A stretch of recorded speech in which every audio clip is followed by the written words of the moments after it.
Dari Yogyakarta ada juga nih mie yang dibuat dari bahan baku singkong fams. Proses pembuatannya masih tradisional, bahkan memakai tenaga sapi. Wah! Di Desa Trimurti, Serandakan, Kabupaten Bantul, pemandangan seperti ini sudah biasa. Setiap siang, bukan jemuran baju nih yang memenuhi pekarangan, tapi jajaran mie letek yang sedang menanti panasnya sinar matahari. Mie letek menjadi salah satu dari sekian banyak kuliner khas Jogja yang berbahan dasar singkong fams. Sebelum diolah, tepung singkong harus direndam air dan didiamkan selama semalaman. Endapan dari rendaman tepung gaplek inilah yang kemudian digiling sampai halus. Nah, proses penggilingan inilah yang paling ikonik. Tanpa menggunakan tenaga mesin modern, dibuat dengan tenaga besar dari sapi. Bahan utama mie letek lainnya ada tepung tapioka, supaya adonan gak sempat lengket. Semua digiling tetap pakai sapi fams. Meskipun pakai sapi, tenaga manusia tetap dibutuhkan kok. Adonan harus terus dibolak-balik fams, supaya hasil gilingan bisa rata. Proses penggilingan yang pertama ini bisa berlangsung selama setengah sampai 1 jam lamanya. Setelah kalis, pindahkan adonan untuk proses berikutnya. Tahapan selanjutnya adalah memadatkan adonan tepung yang udah digiling fams. Proses ini juga gak kalah unik nih, karena masih dilakukan secara tradisional. Hentakan dan beban tubuh saat menginjak adonan bisa mempengaruhi tekstur dan kekenyalan mie saat jadi nanti. Tenang fams, meski diinjak-injak, proses berikutnya bisa menjadi pembersihnya kok. Setelah dipadatkan, balok-balok adonan tepung akan dimasak ke dalam oven. Proses pengukusan dengan tungku sederhana ini berlangsung dengan durasi sekitar 1,5 jam. Proses pembuatan mie letek ini masih panjang fams, masih butuh banyak tenaga besar lagi. Adonan yang udah berubah warna kembali harus digiling pakai tenaga sapi. Wah, ini sapi kerja rodi nih. Semangat ya Pi, semua demi anak istri. Batu besar yang menjadi poros utama menggiling adonan ini juga nggak ringan fams. Beratnya bisa lebih dari 1 ton.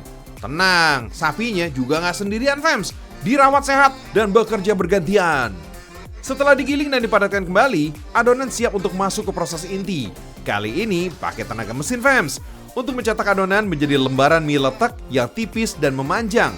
Selanjutnya, mie letek ini kembali dikukus untuk memastikan kematangan dan teksturnya.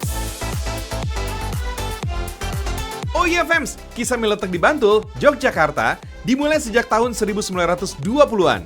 Seseorang berdarah Timur Tengah lah yang pertama kali mendirikan pabrik pembuatan mie letek di kota ini.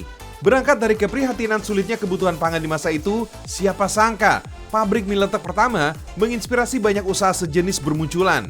Setelah semua tahapan selesai, finishingnya adalah proses penjemuran. Proses ini menjadi penentu produksi atau tidaknya mie letek hari ini fams. Kalau cuaca mendung, biasanya sih produksi mie letek ini bakal diliburkan. Tapi kalau kondisi cuaca sedang baik, produksi mie letek rutin dibuat sekitar 5 hari sekali fams.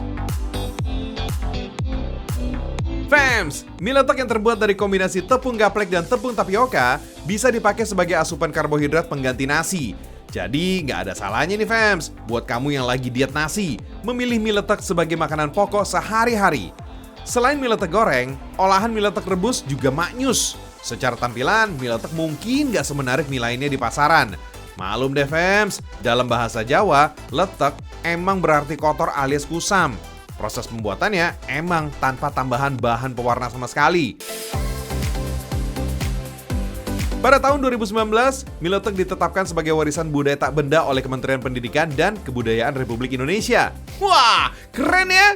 Oh iya fams, sajian mie letek khas Bantul ini udah pernah dicobain Presiden Amerika Serikat ke-44, Barack Obama. Saat itu beliau lagi berkunjung ke Indonesia pada tahun 2017 lalu. Rumah makan inilah yang dikunjungi Barack Obama pada waktu itu. Lokasinya ada di Kecamatan Imogiri, Kabupaten Bantul, Yogyakarta.